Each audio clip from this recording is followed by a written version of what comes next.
Hello, this is Danny from CG Dreams, and today we're going to be looking at using deformers as part of our modeling process.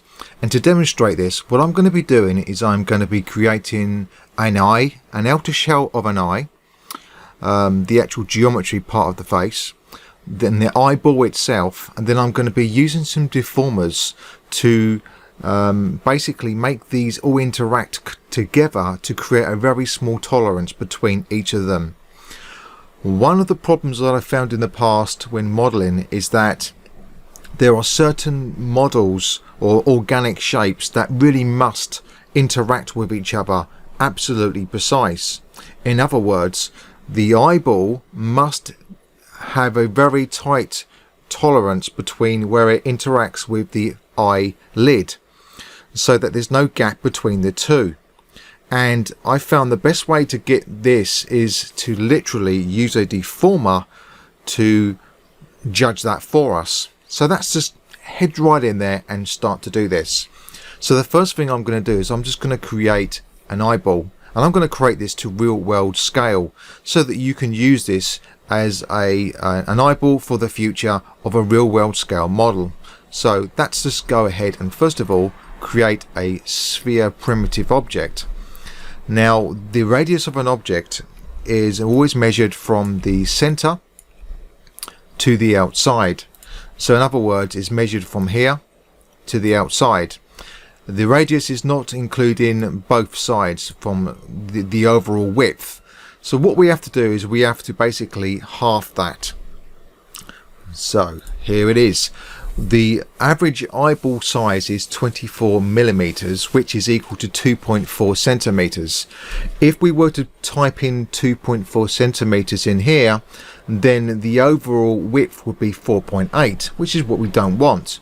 So because we're dealing with the radius which is from the middle to the outside, we have to basically half that. So 2.4 centimeters, half of that is 1.2.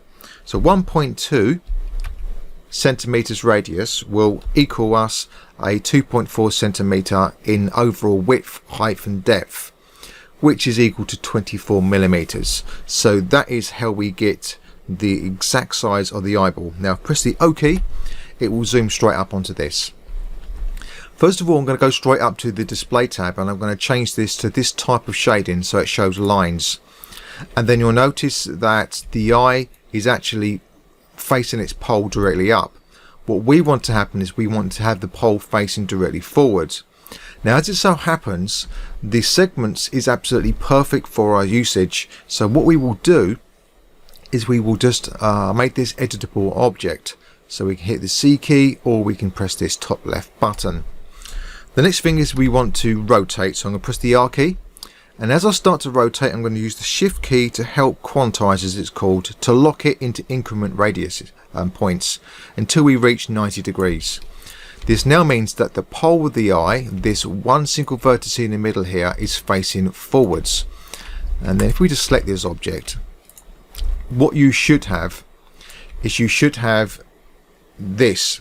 Now at the moment here, what you've got is because we've rotated this, you've got the axis actually in the wrong place, although the eyeball is actually facing the right direction. So what we need to do is we need to change the axis so that the z-axis is pointing backwards of the eye. So what we do is we activate our enable axis tool, we use the rotate tool, and then we just grab this handle and we just rotate this by 90 degrees, let go, and then we disable it. Now when we look at the axis of it, this is accurate. So the y-axis is always facing up, the z-axis is always going back, and the x-axis is always going to the left and right, like that. So this is a good basis for us. Now the pole in the middle here will cause problems in reflective surfaces. If I was just to render this, you see that it's not too much of an issue, but when we apply a level of subdivision to it, I'm just going to apply this quickly, and then you'll see here that we've got this artifact in here, like these stars, and this nasty star shape that's being generated is because of the pole in the middle. So we don't want to have our shiny reflective surface of the eyeball to have this. So what we have to do is we have to generate another sphere, but this sphere is going to be made out of quad polygons. Just before we do this, because we're dealing with quite a small scale of a model in real world scale, you may find that when you zoom up you kind of lose this, and this is all to do with the project settings. So if we go to the edit and we go to project settings, you'll notice that the clipping plane is set to medium. If you select this to, say for instance, small, you go close, you're able to go much closer, and if it's set to large, well, it will disappear. So we're going to go to small, and this will help us when we're modeling small objects, which is exactly what we're doing here. I'm going to be calling this part of the eye the inner eye, because we're going to be making an outer part of the eye. So for the outer part of the eye, we're going to create another sphere. Again, we're going to go for the 1.2 centimeter, so it's the same size, but the difference here is we're going to change the type so that it's all of a quad ball, which is a hexahedron type shape. When we now apply our editable object, and we're just going to disable the visibility to the inner eye because we're working on this, you'll see here now that although it's a 2.4 centimeter sphere, you'll see that we've got no pole in the front here, and this is basically the part where the lens of the eye is. We don't want the reflection to show this star shape, so this is how we get around this. So we're going to call this the outer eye. That's great. The next thing we need to do is we need to determine exactly how big the iris of the eye. So what I'm going to do is I'm going to bring back the visibility of the inner eye, hide the outer eye,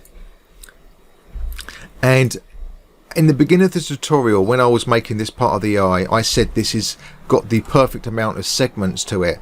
The reason why I said this is because this border edge here is actually half the diameter of the overall diameter of the eye, or the circumsphere of the eye, shall I say. And this is exactly the size of the iris. That's exactly what we need for the iris. So that's absolutely perfect for our usage. So all we have to do for the next stage is simply just make a copy of this inner eye. We can just drag and drop this. I'm going to call this the pusher.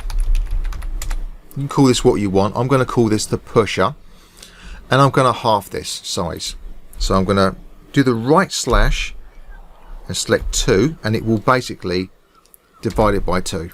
This is a divide by 2 sum, and then I'm just going to move this forward as a whole object, that is.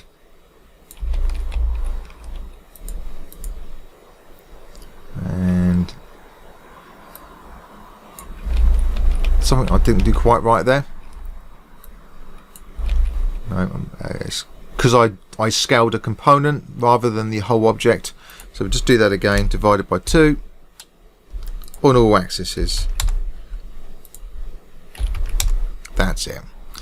And this again I was calling the pusher. Now when we move this pusher right down to the point of the center line of this, back into the eye, you'll see here that is actually the exact half the scale of the overall object, because we halved it. This is going to be ideal for what we're going to be using it for as part of our deformation process. So let's just move that outside there. So for the pusher part, what we need to do is we need to do 2 things. We're going to be using this to be used in conjunction with a deformer, and the deformer we're going to be using is called a collision deformer. Now the collision deformer, we need to have a couple of things we need to set up for this before we go any further. The first thing is we go to our object. Let's just go down there, move this at the bottom there. I prefer to work from the bottom upwards. It's in the advanced tab actually. The first thing is we need to adjust the size. This is kind of like a tolerance size as to at what point one object is going to start to deform another. In other words, the distance is going to be between one object and another. And if you was to imagine that you've got a balloon and it's deflated, and you was to push your finger into the balloon from the other side, well, you'll see the shape of your finger come through. Now what you won't see is you won't see finger 3 times the size of that come through. And this is basically the accurate size and shape pushing through from one side to the other. And this is what this size is for here. So the tolerance is between where it's going to start to really push into the object, at what point it's going to do it. I'm going to select a low tolerance, say like 0.01. Okay, the next thing that we need to adjust is the relax. The relax is kind of like how it's going to affect the surrounding polygons when it starts to deform the object. In this particular case, I don't want it to relax anything at all, so I'm just going to take this down to 0. The stretch factor, again, I don't want it to stretch the surrounding polygons, but I'm going to allow it to have a little bit of a stretch, just a tiny little bit. So I'm going to bring this down to say 1 or 2. The rest of it is absolutely fine. The next thing is I want to push in this part of the object so that it becomes like a cup shape, and this is going to be where our iris is going to be. So what I'll do is I'm going to drag and drop this collision deformer to the inner eye, and then in the collision deformer settings for the colliders, I'm going to drag and drop the pusher object. Now, because we're going to be pushing the object into the object from the outside in, we will change the solver to be on the outside.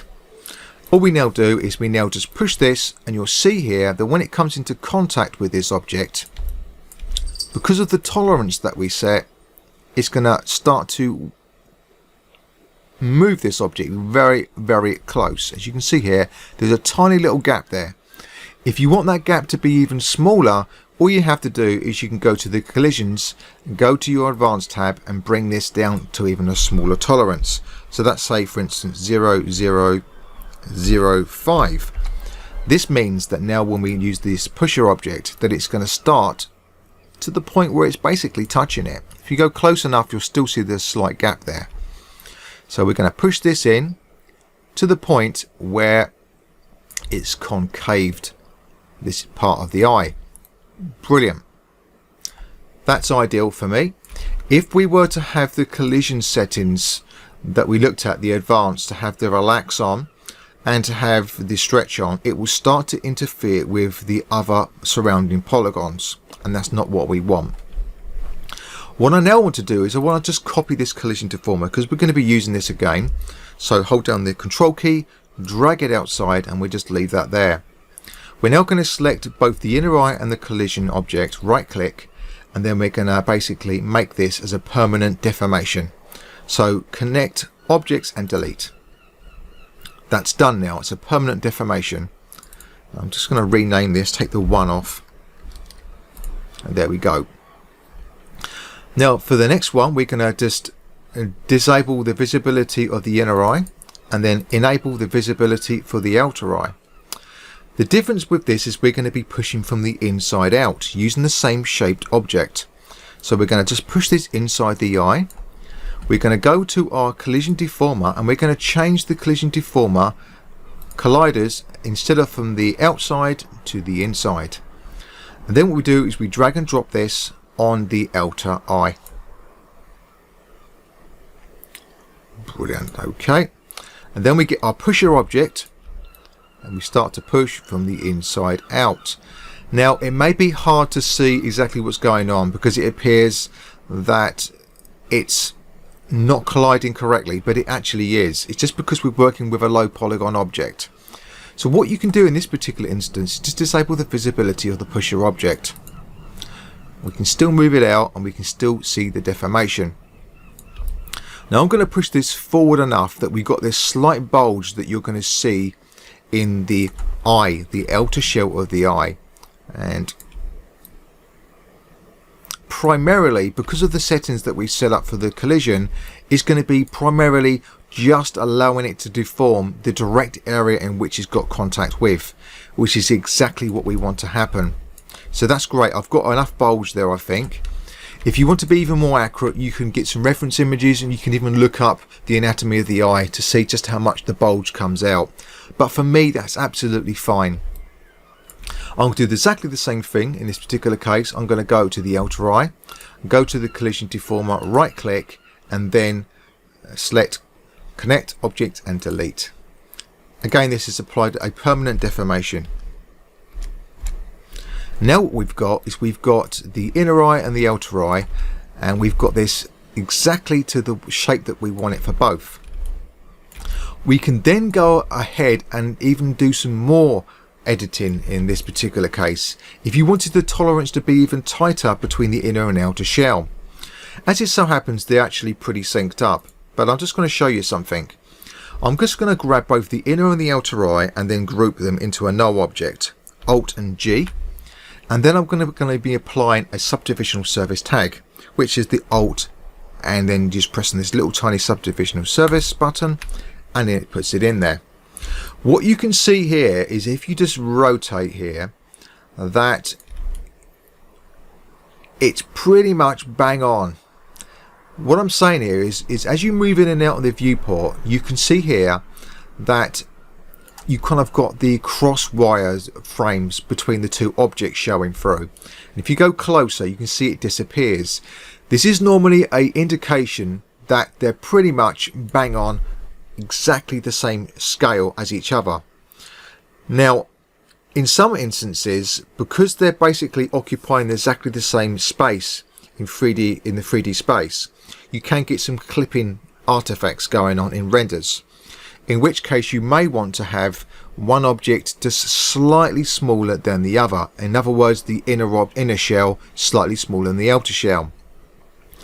If that's not the case, then you're fine.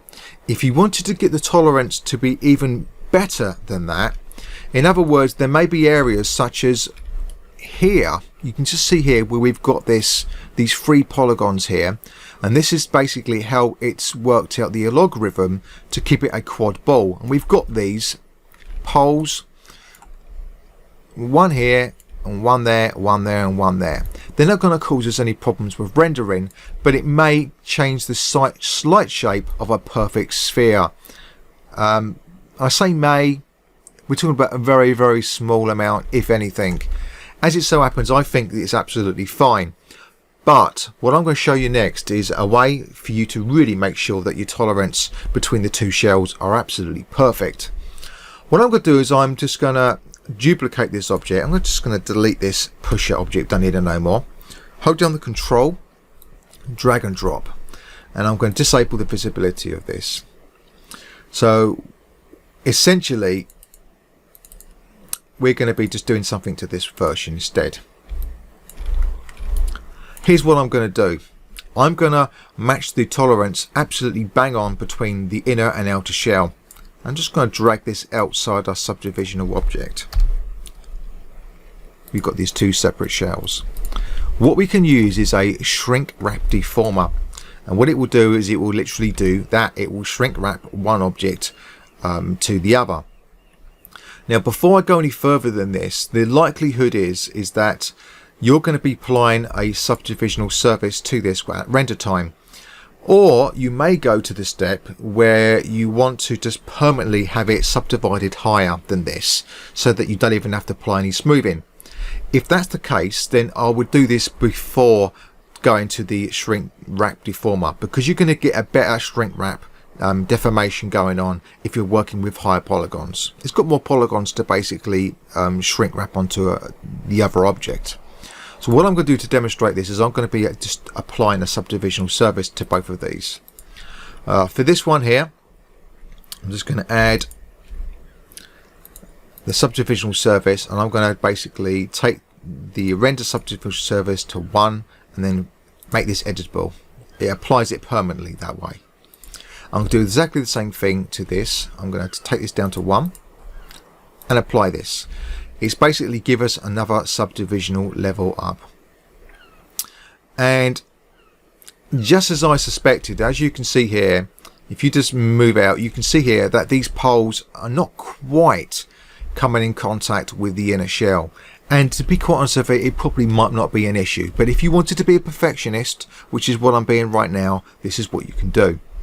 I'm just going to go ahead and make sure that we understand what we're dealing with here. So we've got the outer, inner. And what we're going to do is we're going to apply a Shrinkwrap deformer. So we want the outer shell to comply to the inner.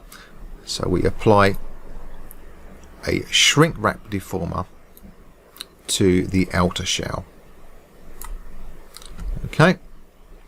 We leave along its normal there. The only thing we change here is we change the fall off, and I'll show you why in a minute. When we select the target object, which is the inner shell, you'll notice instantly that because the inner shell has actually got a concavement, it's trying to conform to that concavement, and we don't want that to happen. In fact, that's the last thing that we actually want to happen. Another thing that we may want to change here is our maximum distance. This may be a little bit too high.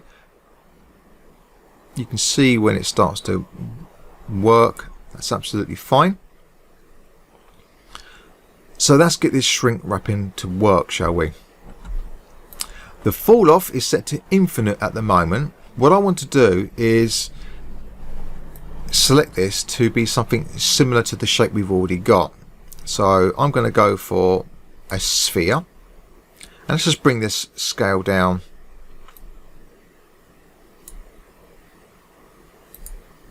%2 would do me.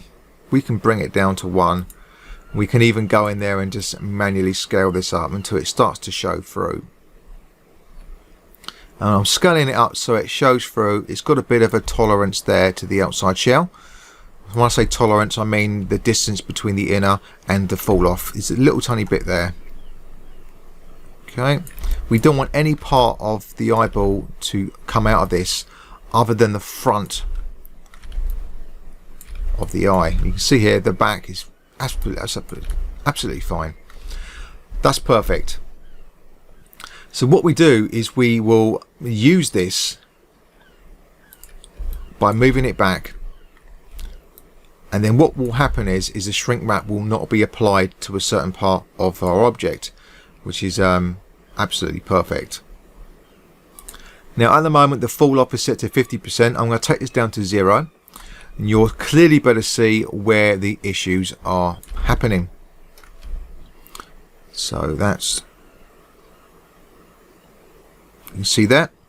We want to move this back until all of our polygons at the front there is showing through really nicely. You see there, that's what we want. We want it to show through primarily the polygons that we don't want to be shrink wrapped, and it's kind of, I'd say, around about here. Now the surrounding polygons are a bit jaggy. All we have to do for this is just increase our fall off, and then it starts to smooth it out a little bit. Look at that. That is brilliant. We've got a nice bulge here, which is representing the bulge that we want for the front of the outer shell of the eye. The rest of the eye is conforming 100% to the inner shell apart from this bulge. And by increasing the fall off, it's going to allow this tolerance, just to allow it to come away from the inner shell. And I think there it's just really got it nicely there for us. Now I've done this, you can guess what I'm going to do. I'm going to select the outer shell, the shrink wrap, right click, and then select the connect objects and delete. It's a permanent deformation now. Now what we've got is the perfect eyeball. We can still apply this as a subdivisional surface if we wanted to. So let's just put this into a null and put this into a sub D surface. And we go for a render. And you can see here we've got a really nice deformation when it comes to the front of the eyeball there. And if we were to just turn off the visibility, or in fact that's just creating material for the outer shell, and then make this as a transparent surface. When we go to render, you're going to have this transparent surface perfectly aligned up with the iris of the eye, and we've got no problems there at all with there being any artifacts on the outer shell. Now for the inner shell, as you rightly saw, it has got the pole there still, and it has got the issue where we can see this pole. Not very nice at all. Another thing that we've also got is we've got a bit of too much roundness occurring here on the concavement, and this is something that I probably would have addressed before I demonstrated the shrink wrap, and I would address this by going to the outer shell, just making only what we want visible here. By selecting these polygons for the inner eye, right click and then select and bevel, I would increase the subdivisions to at least 1, and let's just bring this down. This tolerance level is way too high.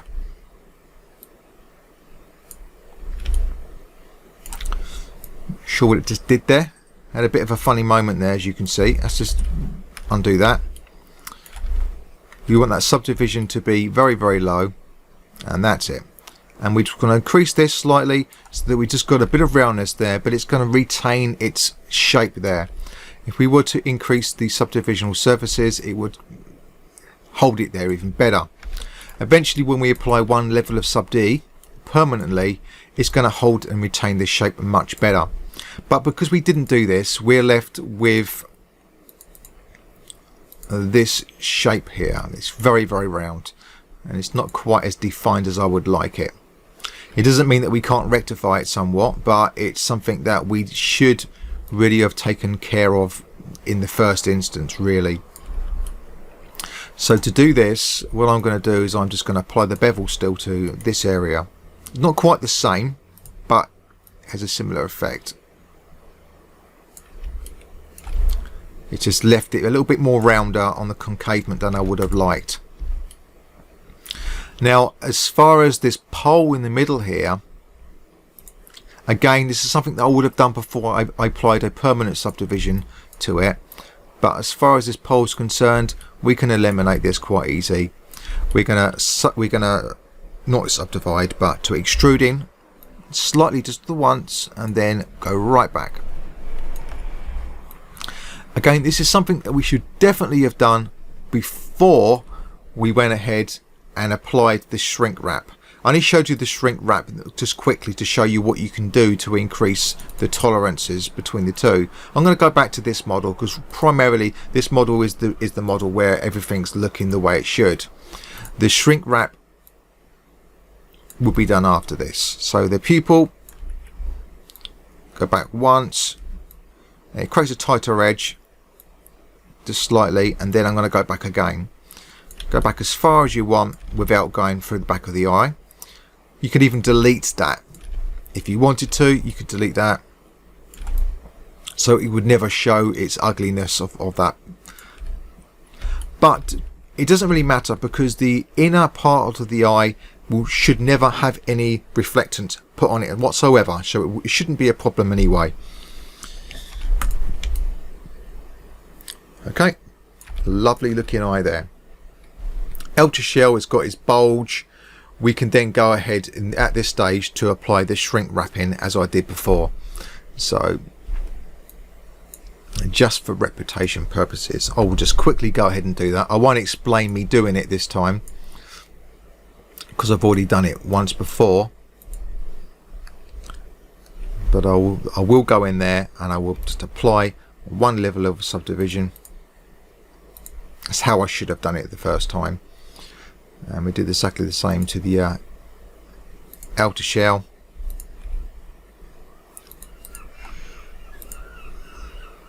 Brilliant. Outer, inner.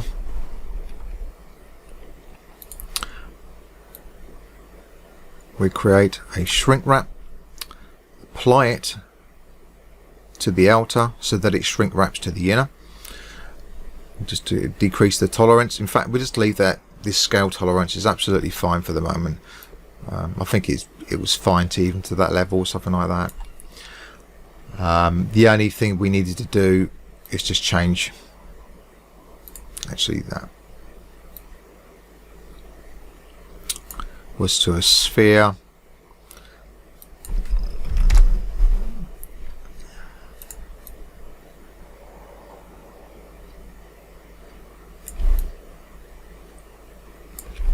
Okay, shrink wrap. We have to select the object that we want to shrink it to, which is the inner. You just see it just pulled in there slightly, and we just move this. You see that? Go right back, back, back, back, back.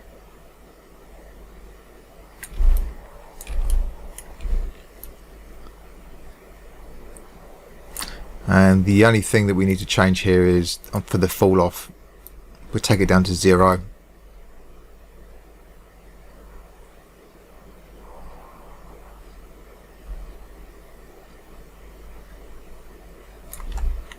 Okay. Because we've moved it forward, just going to scale this up a little bit there, just so that it continues to shrink wrap the outside still.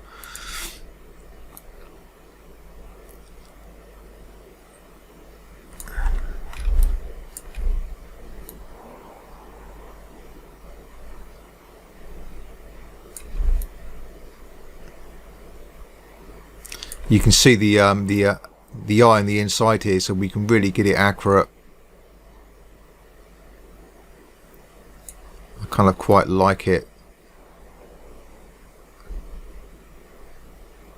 Right on the edge there, that's quite nice. Okay, I'm going to go with that, and then I'm going to just adjust my fall off.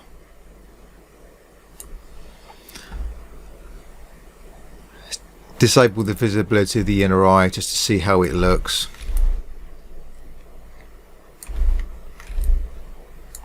I think it's done a pretty nice job for that. A 1% fall off. Brilliant.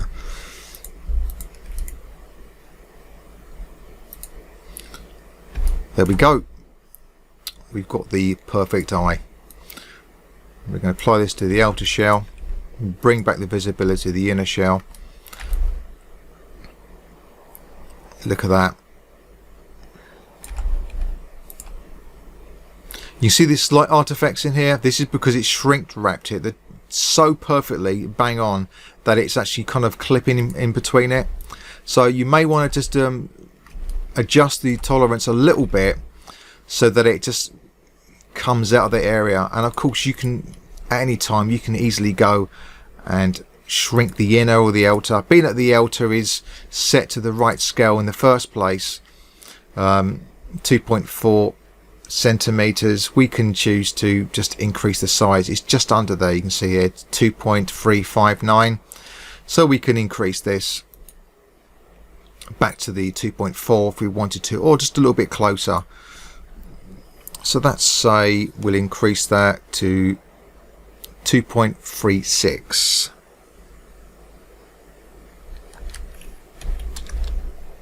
And it will just make it a little bit bigger. Let's just copy this value.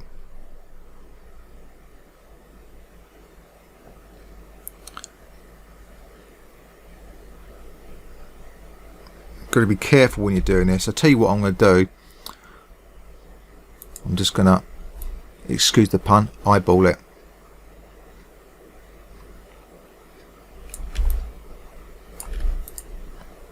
You can see there, that shrink wrap done a really good job.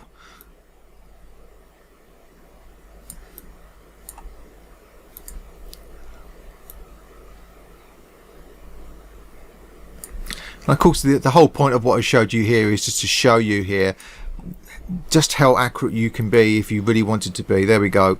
We've really got something working nicely for us now. So now we've got this inner and outer shell, what we can do next is we can create part of the head here. So we're just going to go around just the eye in the next video, and then we're going to be using the eyeball to actually form part of the shape of the eye itself, or the surrounding part of the eyelid. In this next video we're going to be creating the eyelid, and what I'm going to do is I'm just going to create a rough eyelid around the eye, and I'm just looking at the inner eye. I've turned the visibility of the outer eye off, and the reason is because I want to see where the edge of the iris is. So we don't have none of these objects selected. We want to go to our modeling tools and select our polygon tool, and where we've got, let's have a look, we've got all these different modes in here. The type of mode that I want to be working with is the quad strip mode. So I'm just going to click, click, click, click. This creates our first polygon, and then we hold down the control key, and then we can start to build topology here. Now, with the anatomy of the eye, the top part of the iris will get covered over, but the bottom part of the iris will not. And I will demonstrate this in a minute a little bit better. And we just go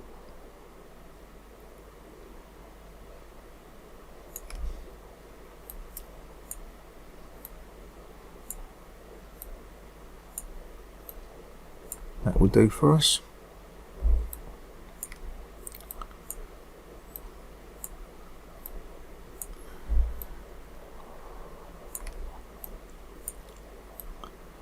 By the way, this is not a tutorial how to build an eye, or shall I say part of the head. I'm just doing this for demonstration purposes. I could have just made it and then came back and say here's one I created earlier, but I thought I'd just include it in the video. Okay, I'm going to just bridge these.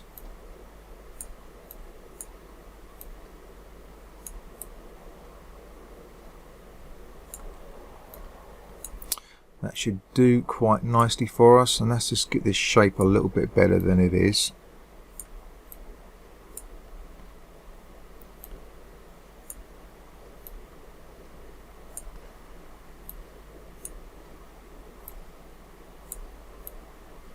What we're going to be doing is we're going to be using the Shrinkwrap deformer again, and I'm pretty happy with that. Let's go to this view now, and we just bring this forwards, and obviously it's not conforming to the shape of the eye, and this is where we can use the Shrinkwrap deformer. So this is going to be really handy to get us started off anyway. Now for this instance I'm going to just scale this down somewhat.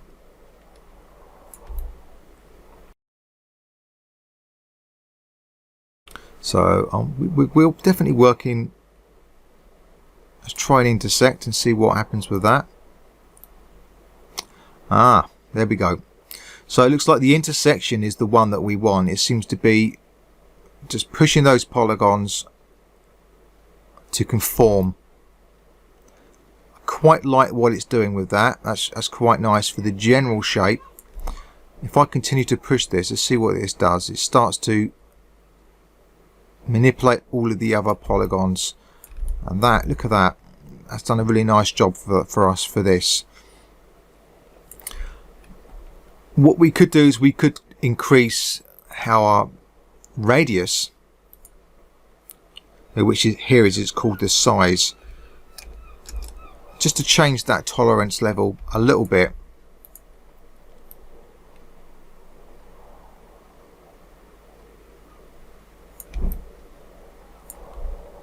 And you know what, I'm going to move this to where it should be.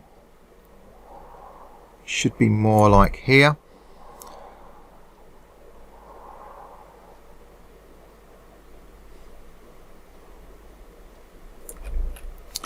And let's just scale this.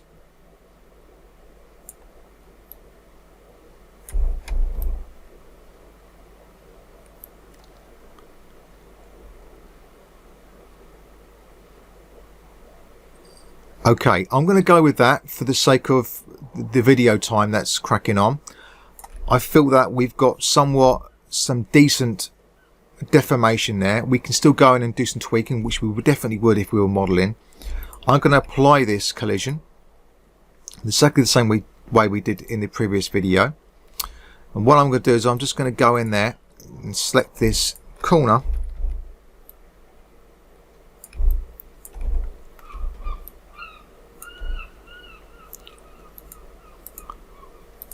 this polygon, move it forward a little bit, just as if I was really doing this for a real modeling session.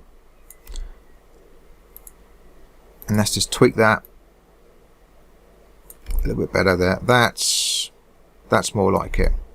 So you can see here how we've used this collision deformer twice now. You could have used the shrink wrap, I guess, but the shrink wrap you would have to use the fall off, whereas this, it works a lot more easier for us. So that's kind of stage one. So stage one would be doing this. Stage two would have me bring the eyeball forward again, because shall I say, not the eyeball but the eyelid, and then I'll create a bit of a gap there where I would have the inner eyelid. That works for me quite well. So let's create this part of the geometry here. For this,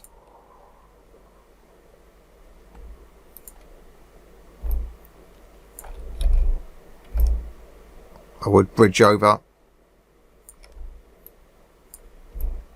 this area here,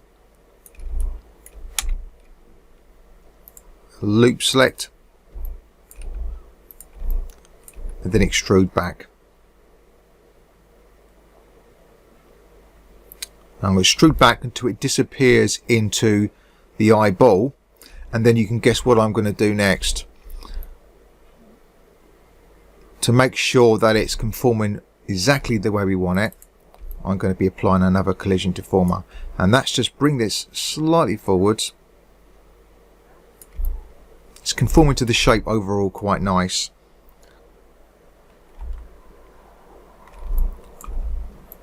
Let's just go there and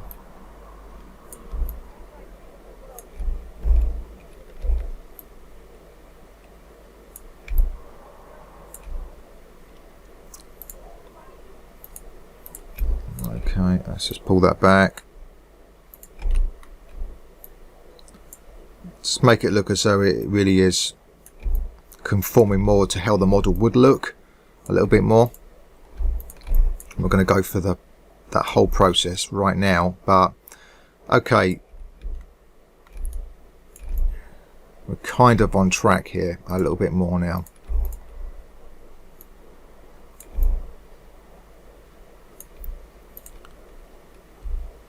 And I'd normally extrude all this lot in, but I'm not going to do this in this particular case because it kind of defeats the object. So what I want to happen is I want to have the inner edge of this eyelid now to conform perfectly to the eyeball shell. All this makes it a really big difference when it comes to render time, because if you've got the outer shell of the eyeball that has got a very, very close tolerance to the inner shell, then the transparent layer is not going to see and show this gap in the render time. Also, the same thing is if you was to push this edge of the eyelid into the eyeball, in which it hits the inner shell of the eyeball, you're going to see this gap between the outer shell and the inner shell, and where the eyeball actually come in contact with the eyelid. To eliminate this, this is why we're doing it. So what I'm going to do now is I'm just going to back this eyeball off just a little bit here, and go back to here, and then apply another collision deformer. And as we found out from last time, this collision deformer is working on the basis of a different type as we used before. Let's just go back to the collisions. We want the outer shell to be the collider, and we found that it was an intersect type that we want, type of solver. Again, the advanced tab, we want to go say 0.01 or 0.1. We don't want the relax, we don't want the stretch,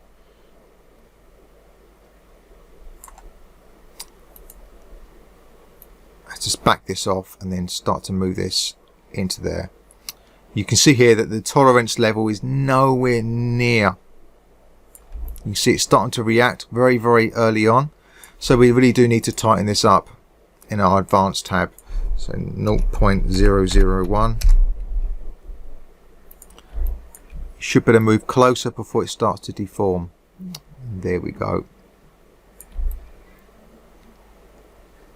That's got it.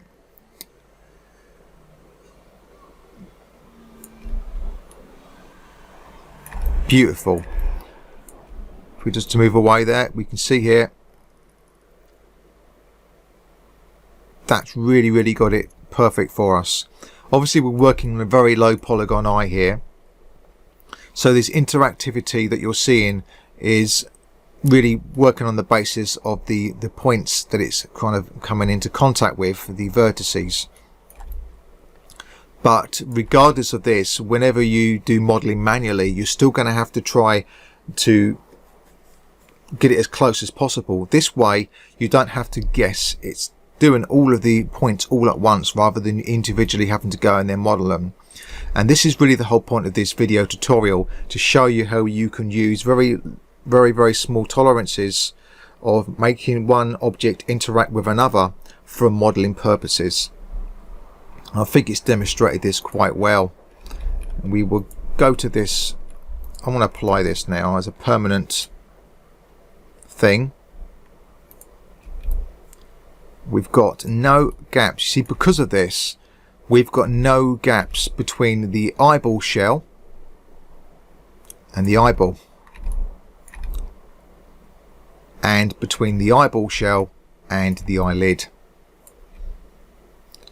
And this for me is created the perfect scenario for me. I can go in there and then continue with my modeling, adding the edge loops where I need them to create the creases where they're needed.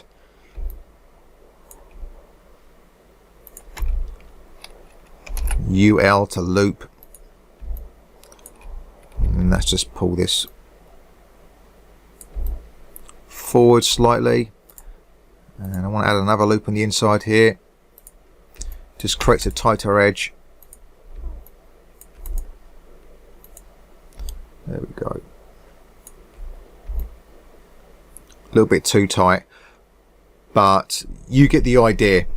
We've got a really good interactivity between the inner shell and the outer shell, and then when it comes to render time, you're going to find that you've got very few, if no, artifacts at all when it comes to the visibility layer.